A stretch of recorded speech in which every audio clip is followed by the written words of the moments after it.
I try a lot of makeup, especially drugstore makeup, and not all of it is good. I definitely like to recommend my favorites to you guys. Not to be negative, but I do think it's worth knowing which products you need to skip as well so that you don't waste your money. So if you like drugstore makeup, then definitely keep on watching. Don't forget to give this video a thumbs up. Subscribe to my channel. Let's go ahead and roast some drugstore makeup. Okay, I'm gonna try to go quickly because for one thing, it is like 800 degrees right now and I'm sweating, and I don't know how much longer this makeup is going to stay on my face. It's going to be in a pool on the ground in about 5 minutes. Also, my neighbor is coming over very soon with her little puppy dog that she's babysitting, so I gotta be quick. The first product that I wanted to mention that you should definitely skip is the L'Oreal Le Lumi Glow Skin Tint. I don't even have that with me right now because I returned it because it was so bad, but I will go ahead and insert some product shots, and also I do have a video of me applying it. I did a whole video comparing it to the NYX Buttermelt Glaze Skin Tint. So the L'Oreal one, it does have a really beautiful glow that is not glowy because of the greasy or oiliness. It's more glowy because of the semi-metallic shimmery finish that it has. Think Hollywood Flawless Filter, but not as good as the Charlotte Tilbury Flawless Filter. It's not even as good as this Rimmel Multitasker Better Than filters.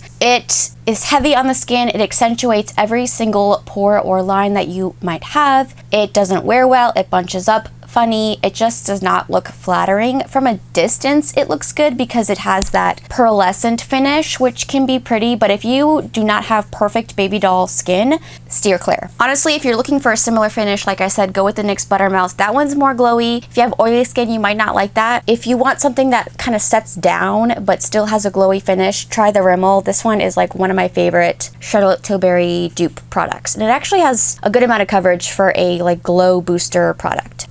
Oh my gosh, my lip. I'm melting. Sorry to poop on Maybelline, but honestly, this grippy serum primer is just not it. When I first tried it out, I thought, well, maybe it's just a more low-key, less intense grippy primer. Someone who's just like dipping their toes in the grippy primer waters might like it, but it's only grippy for like 10 seconds and then it goes away, so it's like, what's the point? I've tried this with my NARS Light Reflecting Foundation, which is one of my holy grail foundations. It always wears beautifully, and I actually found that that foundation wore worse on the day when I was wearing this as a primer. So I just don't think it really does what it says it's going to do. It says it's a grippy primer. It's not really grippy. Doesn't really seem to help with the longevity. If anything, it seems to be hurting it. You do get 2% niacinamide in it, but honestly, just get that from your skincare. I would say skip out on this primer. If you're looking for a new primer from Maybelline, I do really like the Poreless Jelly Primer. This sounds like it's going to be a jelly grippy primer, but it's not. It's actually more of a silicone-y primer, but it doesn't slip and slide around. It feels really, really nice going on the skin, and it's hydrating. If you want a Maybelline primer, get this one instead. Revlon did us dirty. They used to have these super lustrous lipsticks, and the shade Nude Illuminator was my go-to everyday lippy. They discontinued those and relaunched them. They just said they changed the packaging. It used to be in a black component. Now it's white. I do really like the packaging upgrade, but the formula is just not the same. I don't know if I'm misremembering it, but in my memory, these used to be just so glossy, smoothing, beautiful, felt nourishing on the lips, and now they just feel thinner. They're not as glossy, they're not as pigmented. It's just not as good. Nowadays, there's so many other products like this. There's a lot better ones. The NYX Slick Click Fat, I can never say that.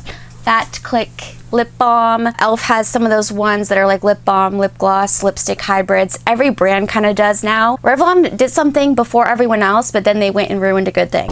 Sorry to poop on Revlon some more, but these Glimmer blush drops, if you see these, run in the other direction. They are the most finicky, difficult to work with blush I've ever tried. Comes in this little like stopper bottle where you push a button on the bottom and it releases the product. I think this is similar to an Hourglass liquid blush. I haven't tried it, but I've seen the packaging and I think maybe they were trying to dupe it or it was just a coincidence. But either way, I just don't like this blush. It dries too fast. It's too pigmented. You can try to pump some out on the back of your hand and then work your brush in and apply it that way, but you can't really layer it, and again, you kind of have to like speed apply your makeup. It's not super sparkly or glittery, but it also emphasizes all your texture, so it's just not super flattering. I just think there's better liquid blushes at the drugstore. e.l.f. Camo liquid blushes are 1,010% better. Oh my gosh, I'm sorry, Revlon. I have another Revlon.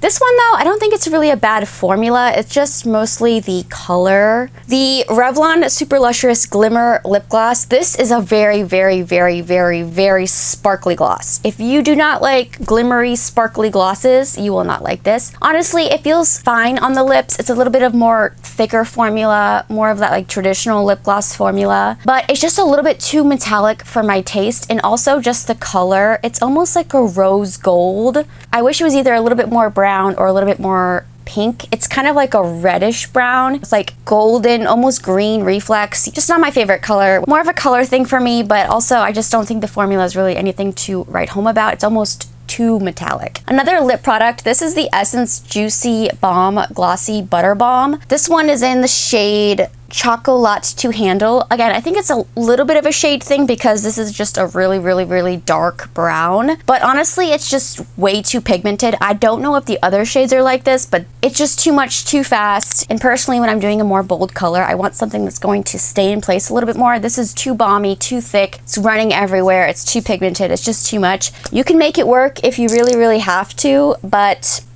I mean, why force something, you know? Don't force it. Okay, last but not least, I feel bad for this one because I do love this brand, Moira. Moira makes some of my favorite eyeshadows. These Starshow shadow pots are amazing. I love their lip appeal waterproof lip liners. And usually I found that their eyeshadow formula is one of the best at an affordable price, and just in general they just have an amazing formula. But this palette, the Sweet Delights palette, it is an all pastel palette. To be fair, I know that pastels are in general a little bit more difficult to formulate, but these are just not pigmented. They do not show up, they're patchy, they're dusty, they're chalky. So I was really disappointed. I mean, it's a pastel palette. I don't know if I just set my expectations too high, but I would say if you're looking for a good pastel palette, maybe try a different brand. This one's just not very good, sadly. So you guys, that completes this video. Those are some products to steer clear of at the drugstore. You guys know I love my drugstore makeup. There are so many products that I love, use every day, recommend, but I also don't want you guys to waste your money, so I hope this video was helpful. Give it a thumbs up if it was. Don't forget to subscribe, and I'll catch you guys in my next video.